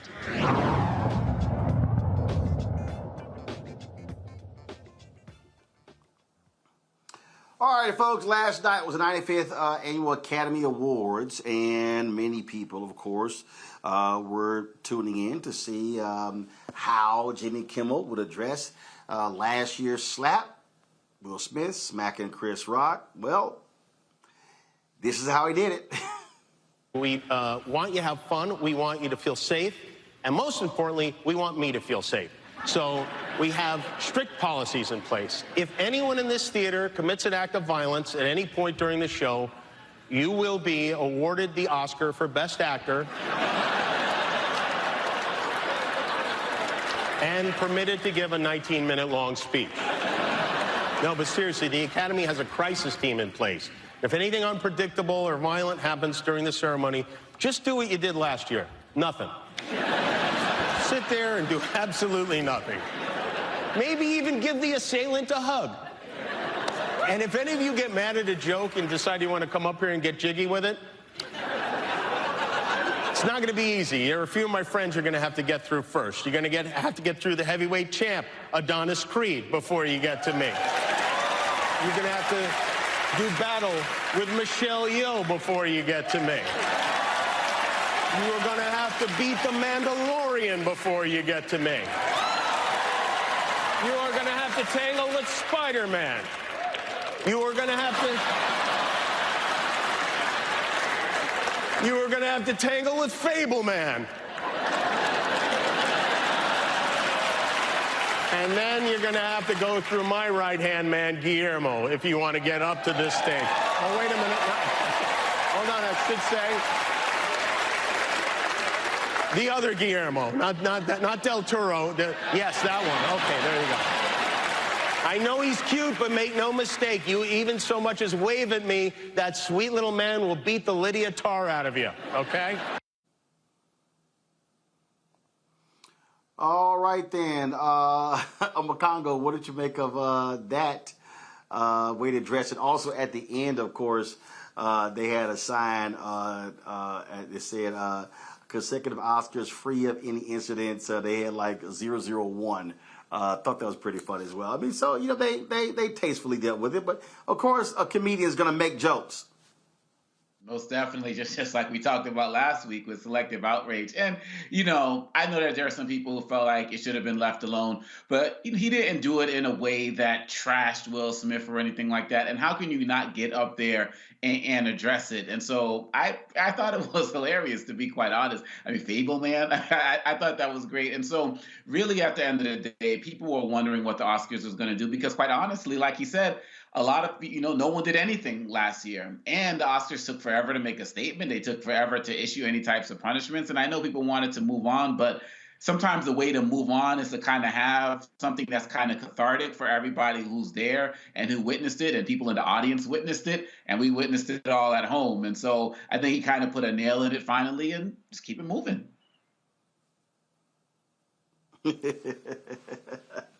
I agree. All right, y'all. So many were watching the Best Supporting Actress category, hoping to see Angela Bassett win it for Black Panther 2. Well, this was her reaction when the winner was named. And the Oscar goes to...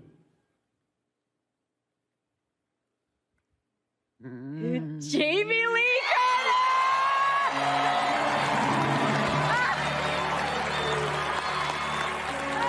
Jamie Lee Curtis made her big screen debut in the horror classic Halloween.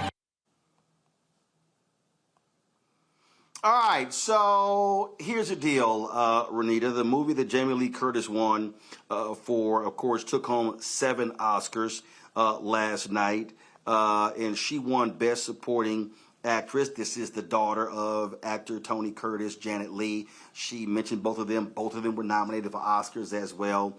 And for people who have not been following this award season, it really has been in this category at the major awards. You talk about the Golden Globes, the SAG Awards, the BAFTA, the People's Choice Awards, Critics' Choice, that actually Jamie Lee Curtis, Angela Bassett, and Stephanie Sue, who was also in the same movie with Jamie Lee Curtis, they've been sort of like winning. So there was no one runaway favorite in this category. And so a lot of black people are like, oh my God, she got screwed, or she got messed over by the Academy. But really, it was a toss-up based upon how all the other major awards have been going. Right. I mean, but, obviously we all were pulling for Angela Bassett to walk away with this award, especially after getting other historic awards for Marvel movies. And so it was a disappointment to a lot of folks, including myself. But what really made me mad about the whole incident was people trying to police Angela Bassett's emotions. People are online are talking about how, she was wrong to sit down when Jamie Lee Curtis's name was called, the look on her face. Why didn't she stand up and clap? People are saying this when they have not walked a mile in most black women have not walked a mile in most black women's shoes in this country. When you are over 18 and you've been in the workplace, you've had some portion of life experience, you quickly find that frequently black women's work is erased, and we are not awarded for the things that we do great. And so likely her reaction had nothing to do with Jamie Lee Curtis, but it was probably just a continuation of, I'm sure she's experienced, like any other black woman has experienced, continually being looked over. And so to me, that is what I thought was even more damaging, was the continuation of trying to police her behavior and now come at her a certain way because she was obviously disappointed that she did not win this award. That's her right to be disappointed, and nobody should be trying to police how she responds to that. Well, first off, Julian, I went to go see Creed 3 last night, so I actually saw this category on my DVR. So I watched the whole segment. Now, did Angela Bassett eventually stand up? Yes, she did. Then, now when Jamie Lee Curtis finished her speech, did Angela Bassett clap? No, she didn't. But the bottom line is that you can react any way you want to react. As I said, this was a category where, again, you've had different winners at the different major awards. So this wasn't like Jamie Foxx with Ray, or it wasn't like Forrest Whitaker when he played Idi Amin in The Last King of Scotland, where they won every single award show. It was a foregone conclusion. That wasn't the case. But your thoughts on, again, some folks being a little bit perturbed that she did not win, but also those perturbed at her, some saying she was not gracious in congratulating Jamie Lee Curtis. Well, I basically agree with what Renita said about people trying to police her reactions. She is a human being who was probably clearly disappointed. And I don't know what showed on her face because I was looking at that carefully. I was disappointed for her because a lot of us thought she should have won it. But Jamie Lee Curtis is also a really great actress. Quite frankly, she's one of my faves if among the melanin deficient. So from that perspective, you know, this is all political. Who gets to vote? We don't know who voted. You know, I just think Angela Bassett rocks. She totally rocks. She rocked in Wakanda. She rocked in the second one. Ain't nobody tripping, and she's not tripping either. She, quite frankly, she got an NAACP Image Award, Roland. As you know, I think you were there. She got an Image Award, and she said it was meaningful for her to get something for her people. So, you know, get it from the other people. It would have been nice. There will be other opportunities, but I'm just an Angie Bassett fan, and just cheer her on, and think this sort of micro policing is unacceptable. The woman didn't smile. She didn't stand up. Whatever. I mean, if you went pan the audience, there's some other people who didn't stand up. There's some other people who didn't clap. It's not required. Her feet could have been hurt. I mean, I go to award shows all the time. Enough. Oma Congo, she won Best Supporting Actress at the Image Awards. Plus, she also won Entertainer of the Year. But like I said, you know, you've had all these different reactions to what took place. Your thoughts? I feel like people are basically looking at this as like Will Smith, Chris Rock round 2 or something like that in terms of making this such a huge deal. That was a big deal. What happened last year? This is a woman. Look, I know Dr. Malvo said that, you know, she's a human being like anyone else, but in our community, damn it, she's the queen. And we hold her in such high regard that everything that both Dr. Malvo and Renita were saying were true. She does nothing to disrespect the game of acting in Hollywood or anything like that. She has always been regal in everything that she does. And so really at the end of the day, if people want to pay more attention to her than everything else that was going on, it shows how petty they are. But as our sisters have said on this panel, Black women are used to it. So I know she's not paying it any mind, but we really got to do better. She put in the work. I didn't see the other movies, so I can't speak to them. I know that she gave an Oscar-worthy performance at the end of the day. And like we all said, the NAACP Image Award, at least particularly at this point in time with everything we're dealing with, it's really more important to me than the Oscars right now. But Angela Bassett does not disrespect the game of Hollywood in any way, shape, or form. Leave her alone and put some respect on her name. Well, also keep in mind, and Jimmy Kimmel, I appreciate that he actually did this last night. He acknowledged from the stage that Danielle Detweiler, who was, of course, the lead actress in Till, and he also mentioned Viola Davis in The Woman King. Both of those women were not nominated. Both of those movies were not nominated.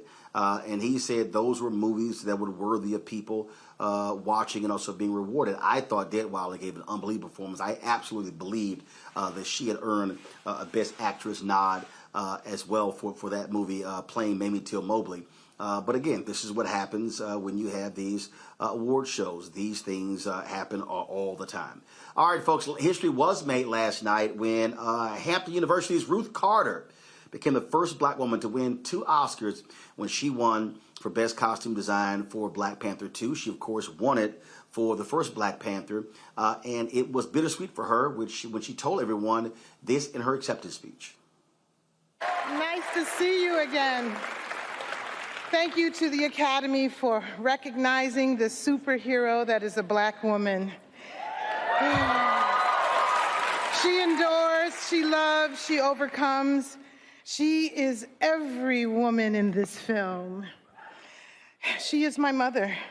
This past week, Mabel Carter became an ancestor. This film prepared me for this moment. Chadwick, please take care of Mom. Ryan Coogler, Nate Moore, thank you both for your vision. Together, we are reshaping how culture is represented.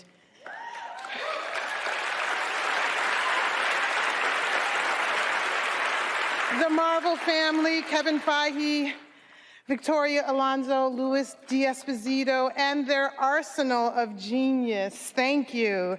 I share this with many dedicated artists whose hands and hearts helped manifest the costumes of Wakanda and Tolakan. This is for my mother. She was 101. Ruth Carter, again, makes history, and folks, she got her start doing Spike Lee's movies. And when you go back and look at Mo Better Blues, you look at Malcolm X, look at all of those different movies, she was the costume designer there, coming to America too as well.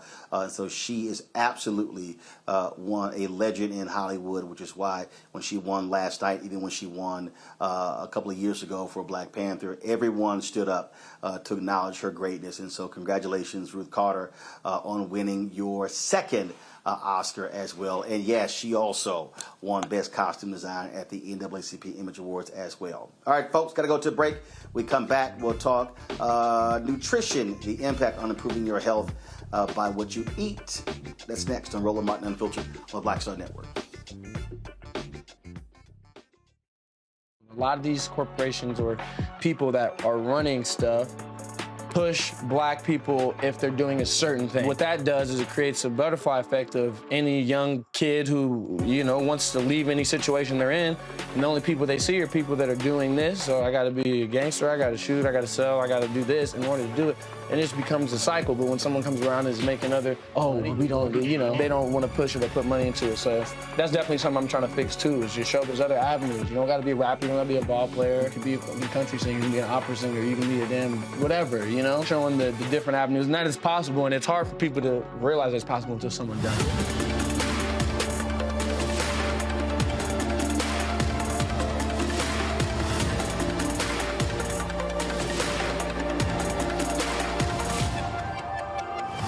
Next, A Balanced Life with me, Dr. Jackie. Just who do you think you are?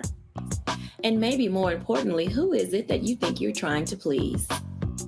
The answer to that second question is really wrapped up in the first. Think about that. Being the true, authentic you, no matter the circumstance. But we learn the art of forgiveness, not only of forgiving one another, but forgiving ourselves. And we also learn how to love ourselves so that we can love each other. That's next on A Balanced Life, here on Black Star Network.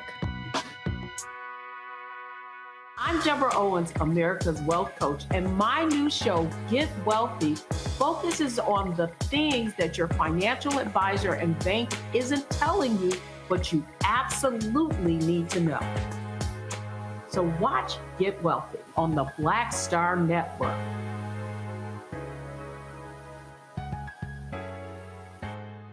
Hi, I'm Vivian Green. Hi, this is Essence Atkins. Hey everybody, this is your man Fred Hammond, and you're watching Roland Martin, my man, Unfiltered.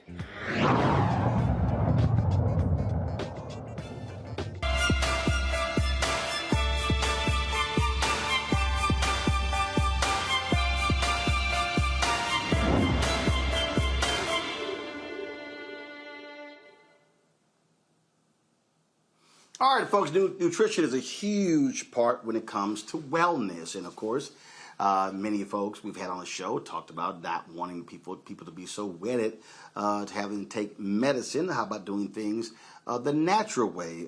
Jessie Thompson is my next guest. She's the author of the new gynecologist recommended book, In Fibroids Manual and Guide. She also has been very much focused on how what we eat can heal the body. Glad to have you back on the show. And so we talk about what you can eat to heal the body. Explain that. Well, thank you so much for having me, Roland. Food is our medicine, no question. It is literally what we consume every day is actually healing our body or it's harming our body. So it's very important for us to make choices that actually help the body support its natural detoxification function. The body is a masterpiece. It is created to detoxify. Of course, there are sources of toxins all over, from the air to the food that we eat, et cetera, because not all the food that we eat is healthy. The stress is a major factor, especially for us as people of color, Black people specifically, in the trauma of racism. So what's happening is the body's natural detox function, which is the involuntary process by which the body rids itself of toxins through perspiration, respiration, urination, defecation, using our 4 vital organs, the skin, our largest organ, the liver, the lungs, the kidney, and then the digestive system and the lymphatic system. What happens when our body is overrun with toxins it starts to now disrupt the body's ability to detoxify properly. And then we have to start to have an intervention and some people will do diet, some people will do fasting specifically to help reset the body and hopefully start a healthy lifestyle that is, we say prevention is the cure. And so one of the things that doctors always talk about is that when we talk about obesity, that's inflammation. That's and right. What we eat can either help or hurt. Mm-hmm. Yeah, no, that's a critical thing. In fact, we created this whole anti-inflammatory food list just so people, because some people think just because something is a vegetable, for instance, if I fry it, it's still a vegetable, right? But inflammation is actually something that our body, it's a natural process where the body starts to fight off disease. However, when the body is in a radical state of inflammation because of too much cortisol, because of too many what happens is now the body starts to give birth to actual disease, inflammation, where it's radical in the body nonstop. It actually it's the root of so many conditions, whether it's high blood pressure, diabetes, cancer, fibroids, so many diseases. So for us, food is literally our first defense. It's to actually, of course, stress, minimize our stress, but then the food, using our food, which are anti-inflammatory foods that help to reduce inflammation in the body, such as cruciferous vegetables, right? Making that like broccoli and cabbage and bok choy and things like arugula, making the greens a part of every meal that you have is helping use foods to fight inflammation in the body, as well as, antioxidants in berries like blueberries and raspberries. Those are so great for the gut, helping the body. Again, remember we talked about the detoxification function. The digestive system plays a major role. So eating foods that help your gut, eating foods that have high selenium, like Brazil nuts that are great for your liver, another major detox organ. So using your food to actually power your vital organs so that your body can sustain an actual lifestyle of healing. Questions from the panel. Makongo, you first. Yeah, I only had 3 cookies today. I was regretting it before you came on, but now I'm like really regretting it. It was a little splurge. But one of the chat questions I have for you is, what advice do you give to those of us who live in communities that might be food deserts, or where they may have organic sections that are starting to come into some of our stores? They're still expensive. What kind of tips do you give for those of us who live in that part of our community who want to make better food choices but are limited because of what's around them or budget?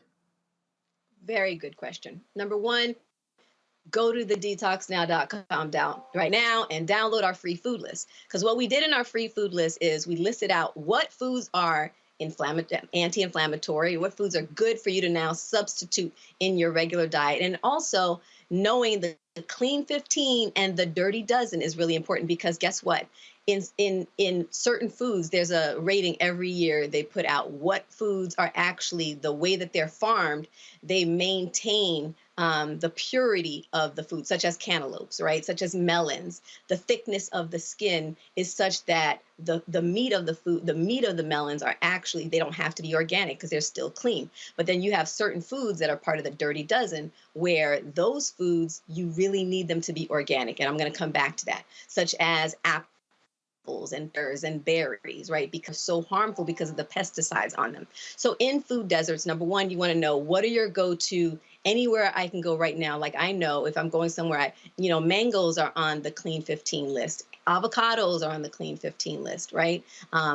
Cantaloupes and honeydew, those kind of things. And then specifically, I would get things like either you can clean them with white vinegar or baking soda in water, soak them. You want to do an extra job of actually cleaning them. That helps to actually, make them less harmful for you.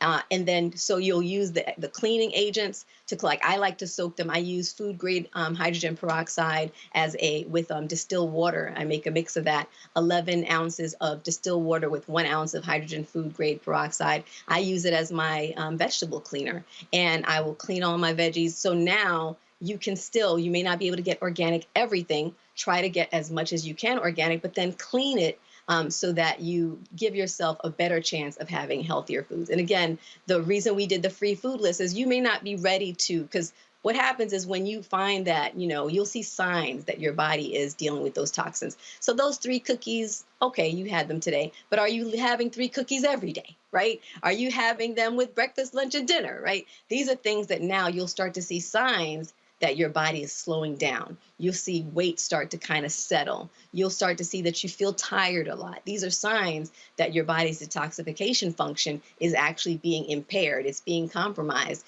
And maybe it's time to reset. And for us, that was a major thing. That's why we created these fasts, these detoxes for people to help reset their functions, right? For instance, there's a woman who posted this week, in fact, we shared her testimony today, that she has been taking allergy meds for 20 years, right? And she did our fruit fast, and she's on day 8 of our fruits, which is just specific fruits and the herbal supplements that are used to support the body in resetting during this fast, right? This healing fast. And by day 8, she's completely off of all of the allergy meds that she's been taking for 20 years. So we know the body knows how to heal itself. We know that detoxification is a natural function, and using those specific foods, right, and the herbal supplementation, she was able to completely reverse that process in her body. Renita. Yes, thank you for coming on today. Just a quick question. Are there any foods that the public generally thinks are healthy, but in your personal opinion, there's just never any ever good reason to eat them? So many. One that's really popular is wheatgrass. Wheatgrass is like in these high-end places, oh, get your wheatgrass shot. But it's actually very harmful to your gut because it's created, you need 4 stomachs to digest it. It's for animals. It's for like cows, right? Large mammals. And people will consume it like it's for us, and it really can do damage. That's kind of one of them. Another one that it really depends, and this is specifically for my sisters out there, flax seeds. So flax seeds can have beneficial properties for women who may be in perimenopause or menopause because their estrogen is low, right? Because estrogen they need support building their estrogen during that time frame. But if you are not in perimenopause or menopause and you're just in your childbearing years, flaxseed can actually lead to estrogen dominance, too much consumption of that because of how estrogenic it is. And that can cause hormonal imbalance. And that's not just for women. I led to that because of the perimenopause. But with men, you can see things like development of male man breasts, as well as, baldness, lose hair, things like that. So in other words, it can get those same inflammatory responses in different ways. Wow, thank you. Julian, I literally have I got 40 seconds. So a question, quick answer, go. You've talked about reset a couple of times. How long does someone have to change their diet, or what must one do to reset? You've seen this slowness, you've seen these things. How do you reset? So fasting is one of the most powerful ways to reset. That's why, we offer free group consults to help everybody determine which fast is the best one for them, because there's intermittent fasting, there's fruit fasting, there's water fasting. So I don't want everybody to just think any fast is right for me, but a fast is great because that voluntary process allows your vital organs to rest, to then now be able to restore their function with the right setting. And we've seen everything from people get off high blood pressure meds with our water fast. Taj, in fact, from SWE, has a powerful testimony of being on our water fast, and she uses it on a regular basis twice a year. Every 6 months or so she does it. And so definitely, we invite you to book a free group consult so that you can find out the right one for you at the detoxnow.com. All right. Jesse, thanks a lot. Folks, we have the information right there on how to reach you. We appreciate it. Thanks a lot. Thanks for having me. Nutrition is your medicine. Renita. All right. Renita Omakongo, Julian, thank you so very much, folks. That's it for us. I've got to go. We'll see you tomorrow right here on Roland Martin Unfiltered, right here on the Black Star Network. Don't forget, download our app, Apple phone, Android phone, Apple TV, Android TV, Roku, Amazon Fire TV, Xbox One, Samsung Smart TV. And of course, join our Bring the Funk fan club. Send check and money orders. P.O. Box 57196, Washington, D.C. 20037-0196. Cash App, $RM Unfiltered. PayPal, R Martin Unfiltered. Venmo is RM Unfiltered. Zelle, Roland at RolandSMartin.com. Roland at RolandMartinUnfiltered.com. I will see you tomorrow. Holla! Folks, Black Star Network is here. Oh, no punches! I'm real revolutionary right now. Support this man, Black Media. He makes sure that our stories are told. Thank you for being the voice of Black America, Roland. Stay black. I love y'all. All momentum we have now, we have to keep this going. The video looks phenomenal. See, there's a difference between Black Star Network and Black-owned media and something like CNN. You can't be Black-owned media and be scared. It's time to be smart. Bring your eyeballs home. You dig? Pull up a chair. Take your seat. The Black Tape with me, Dr. Greg Carr, here on the Black Star Network. Every week, we'll take a deeper dive into the world we're living in. Join the conversation only on the Black Star Network. Hi, I'm Dr. Jackie Hood Martin, and I have a question for you. Ever feel as if your life is teetering and the weight and pressure of the world is consistently on your shoulders? Well, let me tell you, living a balanced life isn't easy. Join me each Tuesday on Black Star Network for A Balanced Life with Dr. Jackie.